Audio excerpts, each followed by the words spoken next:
Hi everybody, it's LaRonda and I'm back with another video, and I am so sorry that I didn't get a chance to post videos on Thursday or Friday like I would normally do, but life got in the way a little bit. Thursday night I had a date and I got home kind of late, and I did record a video, but on that video I was looking like The Walking Dead because I was so tired and sleepy because I had worked all day and then decided to meet up with this guy later on in the evening, and we stayed out a little bit later and it was just kind of tough. So I was like, okay, I came home, recorded the video, and I was like, it looks terrible.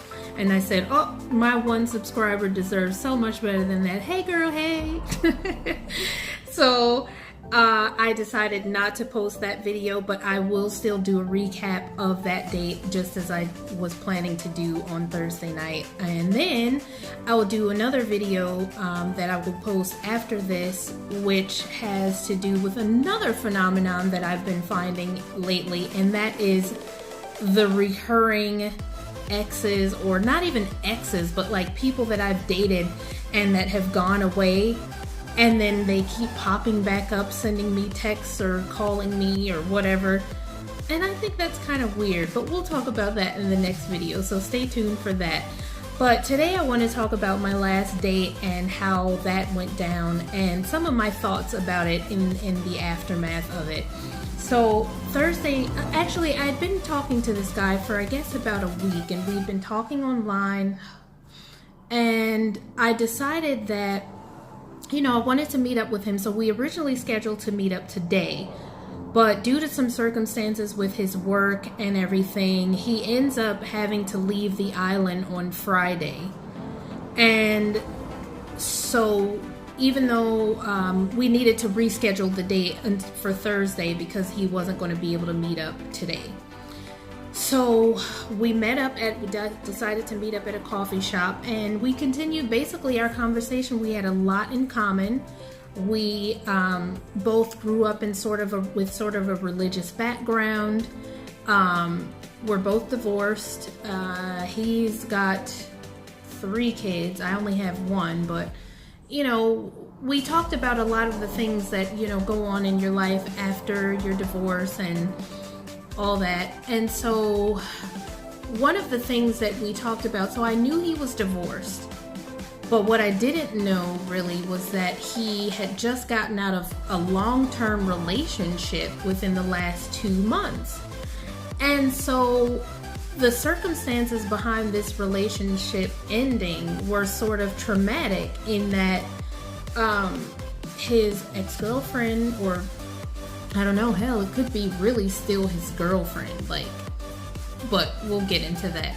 So he tells me that they were, you know, together in a hot tub, and the water was really hot, and anyway, she had a heart attack. And so he's right there for this whole thing.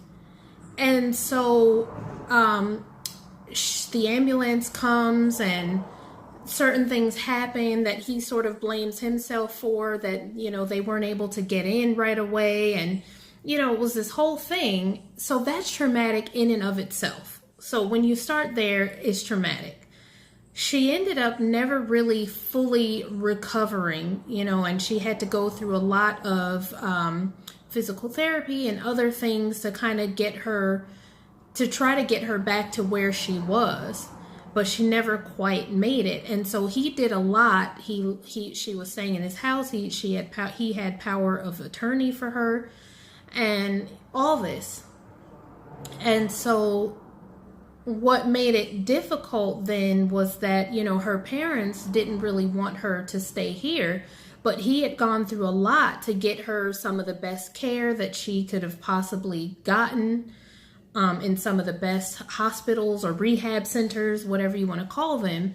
And so anyway, he had taken off a lot of time from work, from what I understood of him, and that he needed to get back to work. And that's when 2 months ago, he got this contract here in Puerto Rico working. And so he came down here, but once he left her there, you know, with her family and whoever else was helping to take care of her so that he could earn some more money, they took her away and took her back to her home country. And, so it was almost like he got to say goodbye, but not really like the goodbye that you would want to say to somebody that you knew was leaving for good. So it really seems like there was not a whole lot of closure there for him. And as we can talk more about the situation, I could kind of start to feel that there was more to this than what not necessarily that what I was being told, but there were more feelings there than I would have liked personally had I known that there was this still sort of attachment and that the relationship didn't really fully end exactly, because just having someone's parents decide to take them back to their home country while you're gone out making money seems like you really didn't get closure, and the relationship is really not exactly over. It's just like pause until everybody can figure out what happened. And so anyway, I could just tell that he wasn't over her or over the situation or whatever, which is completely understandable. However, the thing for me is this: when you have not completely ended or you are not fully over emotionally your last relationship, not only does it hurt you as the person that is not over the relationship, but it also hurts anybody else that you drag into your dating life at that point. Because, like, for me, I didn't really realize any of this was really going on until we had this date and got a little bit further into the discussion of what had happened to his last relationship. So I'm thinking like, okay, we're having a good time. We're talking. If the conversation is good, this is somebody that I could see myself continuing the conversation with, maybe going on a few dates, whatever, and for a woman, conversation is probably one of the most important things, at least for me anyway. I'll speak for myself. It's one of the most important things when it comes to dating, and it's what allows me to let down my guard and build a connection with someone. Because as I get to know them and they get to know me, I start to feel more comfortable. And as I let my guards down, it opens up the door for more feelings and stuff like that. And yes, it takes time for these things to build up, but it is definitely a slow progression that starts from the very first conversation. And so if there's other baggage in the background that I don't know about, that I can't, or that I don't get a chance to kind of pull back or hold back my thoughts and feelings of like, oh, this is a great, this is working out really nicely. We're having some great conversations here. Sorry, something is in my eye, you guys. And when I don't get to kind of hold that back a little bit, then it's like, and in the other person's mind, they know what's going on. They know that they have another situation that they're still dealing with and that it's not quite over with yet. But I don't have that luxury of knowing that if it's not shared with me. And so as my feelings and my hopefulness about things grows, theirs is still kind of stagnant in the same place. And so when they decide to drop the bomb that, oh, I'm not over my previous relationship, it's sort of not fair to do it that way. And so what I would encourage everyone to do is, if you are in a relation, if you are back out in the dating world and there's a situation with someone else that you are not really over, that you still harbor bitterness towards that person, you're still angry and hurt and resentful about the way that relationship ended, or that it hasn't fully ended, or there's a lot of question marks and whatever going on there, you need to hold off on dating other people. I know that the best way, as they say, the best way to get over one person is to get under the next one. But like when you are out here dating and there's people that are really out here looking for real connections, if you're going to be dating, either let the person know upfront that you're not looking for anything, or don't date at all. Because when you start to, you're conversing with somebody every single day, and talking about deep things and having them tell you things about themselves that they don't really share with other people. Like I told him stuff about me that I don't generally share because it's something that I felt like we sort of had in common. So I put myself out there and told him some of these things. And when you do that this is the kind of thing that builds that intimacy and that closeness, or lets you feel like you might be able to be close to a person because they have listened and heard you when you told them something that you don't normally tell people, or that is you consider very private and personal.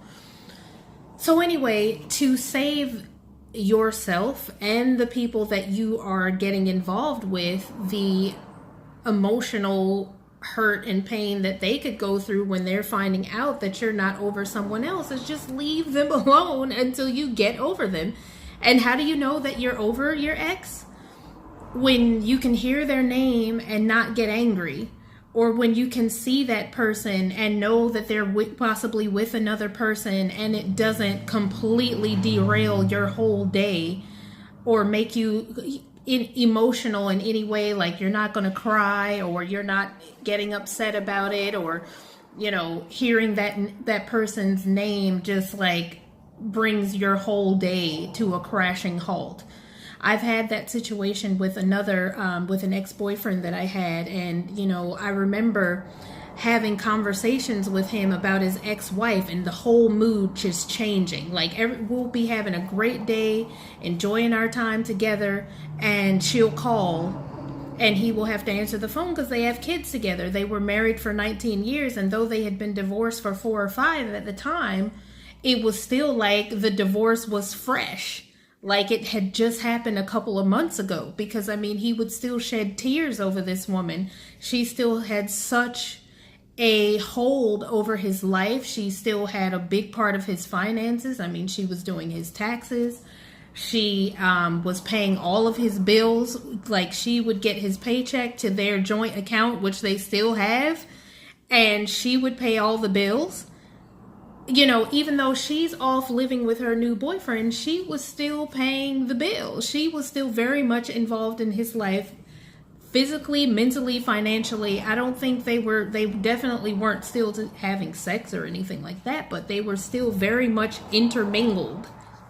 And for me to be in that situation where I'm seeing all this and finding all this out about how much involved she still was in his life, and how one call from her could just ruin our whole day. Like if we were having a great day and enjoying ourselves, and then next thing I know, a call and he's in a grumpy mood, like when my ex-husband calls me, I know he lives with his new girlfriend and all that kind of stuff. So like for me, it's like, good, I'm happy for him. I'm happy that he has moved on and found someone who was much better for him than I ever was.